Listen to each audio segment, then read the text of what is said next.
Aksi kejar-kejaran terjadi di Jalan Tol Trans Sumatera saat jajaran Satres Narkoba Polres Lampung Selatan memburu terduga pengedar sabu yang menumpang bus antar lintas Sumatera.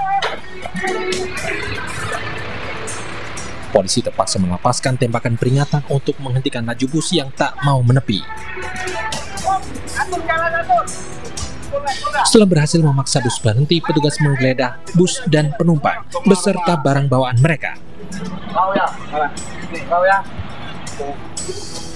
Hasilnya petugas menyita 10 paket besar berisikan narkotika jenis sabu.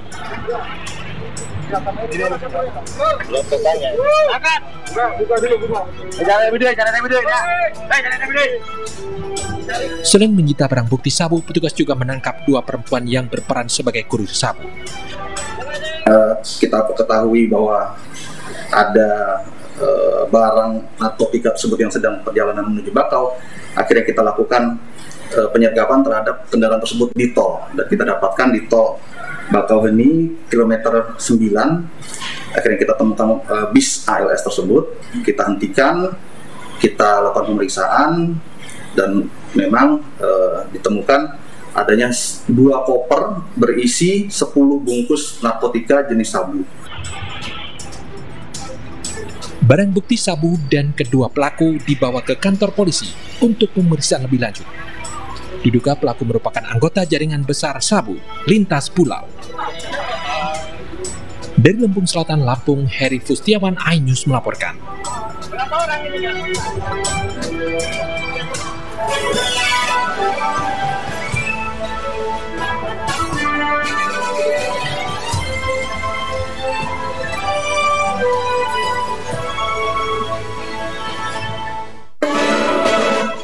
Banjir bandang melanda NTT, sedikitnya 80 orang meninggal dunia.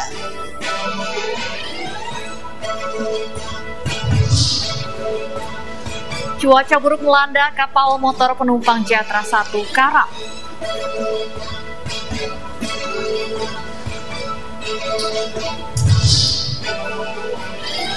Polisi ungkap pembunuhan berantai 2 wanita di Kulon Progo.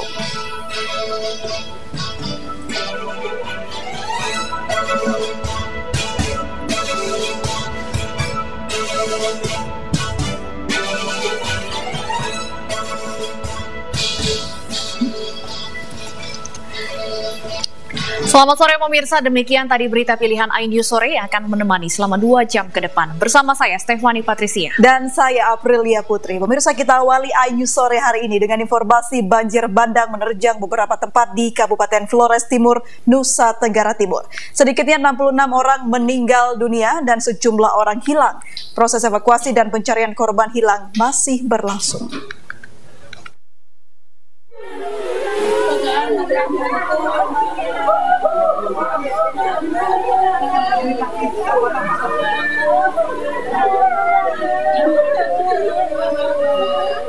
Bupati Flores Timur Anton Hajon meninjau korban banjir bandang di Pulau Adonara di tempat pengungsian.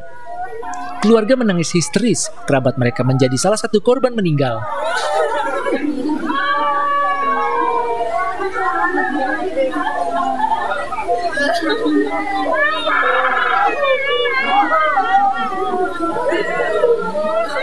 Banjir masih merendam rumah warga di Pulau Adonara.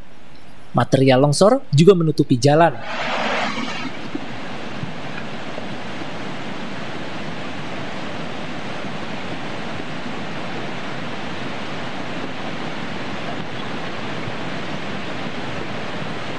Warga yang terdampak di Pulau Adonara telah mengungsi di tempat pengungsian yang telah disediakan.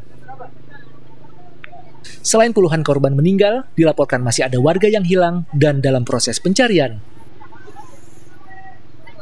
Dari Adonara, Joni Nura, iNews melaporkan.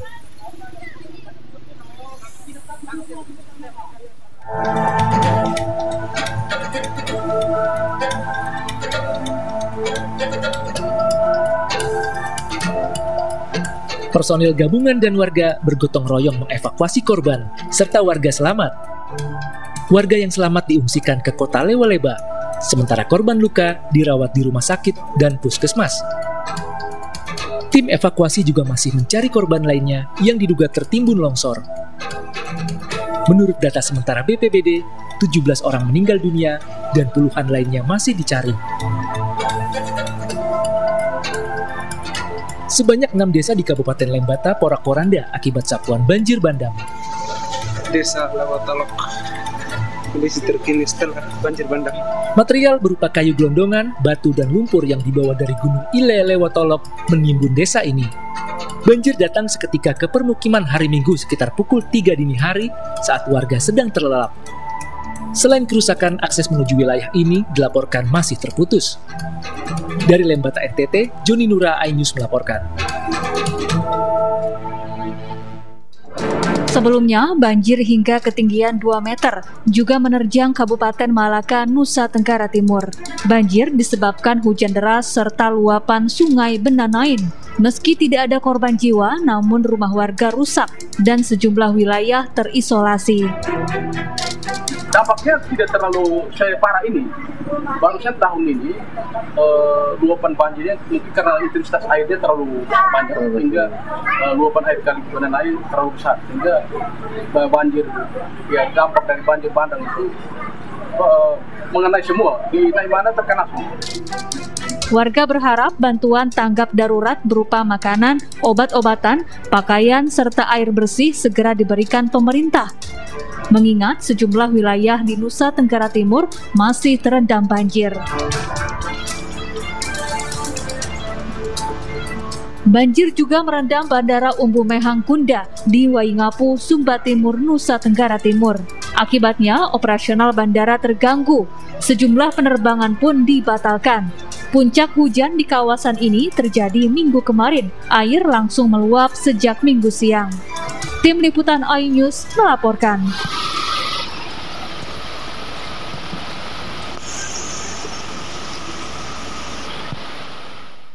Presiden Joko Widodo menanggapi bencana banjir dan tanah longsor di Nusa Tenggara Timur dan Nusa Tenggara Barat yang menelan korban jiwa hingga puluhan orang meninggal dunia.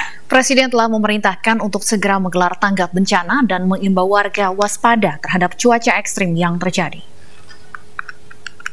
Cita yang mendalam atas korban meninggal dunia dalam musibah tersebut, dan saya juga memahami kesedihan yang dialami saudara-saudara kita akibat dampak yang ditimbulkan dari bencana ini.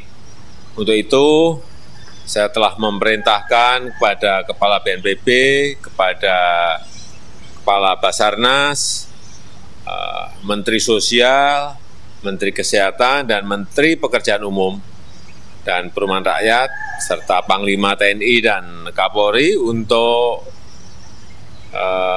melakukan secara cepat evakuasi dan penanganan korban bencana serta penanganan dampak bencana. Dan pemirsa, untuk mengetahui kondisi terkini di Desa Malaka, Nusa Tenggara Timur, sudah terhubung bersama kami melalui sambungan telepon Stefanus Dilepayong di lokasi. Selamat sore, Stefanus. Selamat sore, Mbak Stefani. Ya, Stefanus, seperti apa kondisi terkini di Desa Malaka saat ini? Baik, pemirsa, izin melaporkan saat ini saya berada di lokasi Desa Failuka, di mana desa ini menjadi titik terparah banjir luapan Kali Benenai. Untuk saat ini, pihak TNI dan Polri sedang melakukan evakuasi warga yang sejak semalam hingga siang ini mereka terjebak di atap rumah. Untuk diketahui, dampak dari luapan Kali Benenai menyebar hampir ke seluruh wilayah Kabupaten Malaka. Demikian, Mbak. Baik, lalu seperti apa penanganan dari SAR dan juga pemerintah daerah setempat terkait banjir bandang ini? Untuk pemerintah daerah setempat, saat ini mereka telah mempersiapkan dapur umum untuk dan tempat penampungan bagi para pengungsi. Sejauh ini hampir 1.000 masyarakat yang sudah dievakuasi dari rumah dan tempat tinggal mereka ke tempat penampungan pengungsi. Hingga saat ini banjir masih setinggi 1 hingga 2 meter, Mbak, di tengah perkampungan. Baik, Stefanus, untuk di Kabupaten Malaka sendiri ada berapa korban jiwa dan warga yang masih hilang? Untuk sampai dengan sore hari ini sudah ada 2 warga yang ditemukan meninggal dalam rumah ya, karena kedinginan tidak sempat dievakuasi. Untuk warga yang hilang hingga saat ini kita belum mendapat laporan. Namun yang meninggal dunia hingga saat ini 2 orang, yang kritis 5 orang warga. Baik, Stefanus, di Kabupaten Malaka sendiri di mana titik-titik tempat pengungsian bagi warga? Baik, pihak pemerintah daerah berkoordinasi dengan pihak gereja. Saat ini para warga yang mengungsi semua dievakuasi ke area gereja, karena di tempat ini terdapat sangat luas yang terhindar dari luapan air, sehingga semua warga ditampung di lokasi gereja. Demikian, Mbak. Bagaimana kondisi warga yang mengungsi saat ini? Apakah bantuan sudah ada? Sempat dipantau dari siang hari, bantuan dari pihak pemerintah, pihak swasta sedang berdatangan, dan para gereja berkoordinasi dengan para suster untuk melayani para warga yang terdampak yang saat ini ada di lokasi pengungsian. Untuk sambungan listrik dan komunikasi sendiri di sana saat ini seperti apa, Stefanus? Untuk sambungan listrik dan komunikasi hingga saat ini belum bisa terhubung dengan baik karena ada di beberapa titik, yaitu di lokasi jembatan Benenai yang merupakan jembatan terpanjang di Pulau Timor, itu ambruk kemarin diterpa oleh banjir bandang, dan itu beberapa tiang listrik juga tersapu banjir, maka hingga saat ini aliran listrik begitu juga dengan telekomunikasi sampai hari ini belum normal. Bagaimana dengan akses jalan menuju ke lokasi, Stefanus? Akses jalan sampai dengan saat ini belum bisa dilewati, Mbak, karena air masih setinggi 1 hingga 2 meter. Untuk evakuasi sendiri, pihak pemerintah bersama dengan pihak kepolisian dan TNI memakai traktor yang dipinjam ke Dinas Pertanian untuk melakukan evakuasi warga. Baik, karena kendaraan tidak bisa sampai pada lokasi. Baik. Untuk kondisi cuaca dan arus air sendiri saat ini seperti apa, Stefanus? Kondisi sampai dengan saat ini masih hujan, dan air juga tetap masih, yang kemarin malam itu sempat sampai 4 dan 5 meter, namun ini sudah berkurang, namun tetap masih berkisaran pada 1 dan hingga 2 meter, Mbak. Karena Benenai ini meluap karena menerima banjir kiriman dari kabupaten tetangga, itu Kabupaten Timur Tengah Utara dan Kabupaten Timur Tengah Selatan. Nah, hingga saat ini di 2 wilayah ini masih diguyur hujan lebat. Baik. Maka kemungkinan masih terjadi, karena hingga saat ini debit air masih pada kisaran 1 hingga 2 meter, Mbak. Baik, terima kasih Stefanus melaporkan langsung dari Kabupaten Malaka, NTT. Pemirsa, Badan Meteorologi, Klimatologi, dan Geofisika atau BMKG memberikan peringatan dini terkait munculnya siklon tropis Seroja di wilayah Nusa Tenggara Timur. Siklon ini dapat menyebabkan cuaca ekstrim seperti banjir bandang, gelombang laut tinggi, dan angin puting beliung. Diperkirakan badai siklon ini akan mempengaruhi wilayah NTT, NTB, Sulawesi Selatan, Sulawesi Tengah, Sulawesi Tenggara, dan Maluku. Siklon Seroja ini akan semakin menguat dari pukul 1 dini hari waktu Indonesia Barat hingga 12 jam ke depan. Yang harus diwaspadai dari siklon ini adalah kecepatan perputaran angin yang tinggi, yakni 85 km per jam, namun memiliki kecepatan pergerakan yang lambat.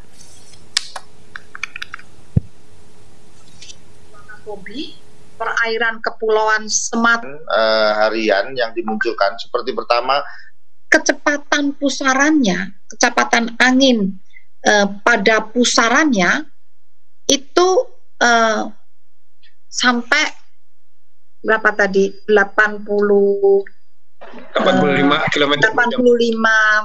km per jam. Jadi bayangkan pusaran 85 km per jam itu kan sangat cepat, tapi dia meninggalkan Indonesianya itu lambat, bergerak untuk meninggalkan Indonesia itu lambat, sehingga dampaknya akan sangat terasa dan tidak pergi-pergi. Kita ke informasi lain, pemirsa. Joko Chandra jalani sidang putusan terkait 2 kasus dugaan suap. Sebelumnya, jaksa menuntut majelis hakim menjatuhkan pidana 4 tahun penjara terhadap Joko Chandra. Adapun 2 kasus dugaan suap yakni terkait pengurusan fatwa Mahkamah Agung serta penghapusan nama Joko Chandra dari daftar pencarian orang. Joko Chandra mengaku tidak mempersiapkan apapun dalam menghadapi sidang putusannya. Ia bahkan tetap merasa tidak korupsi. Ia mengklaim dirinya korban penipuan jaksa Pinangki Sirna Malasari dan Andi Irfan Jaya. Hal itu disampaikan dalam nota pembelaan atas tuntutan 4 tahun dari jaksa.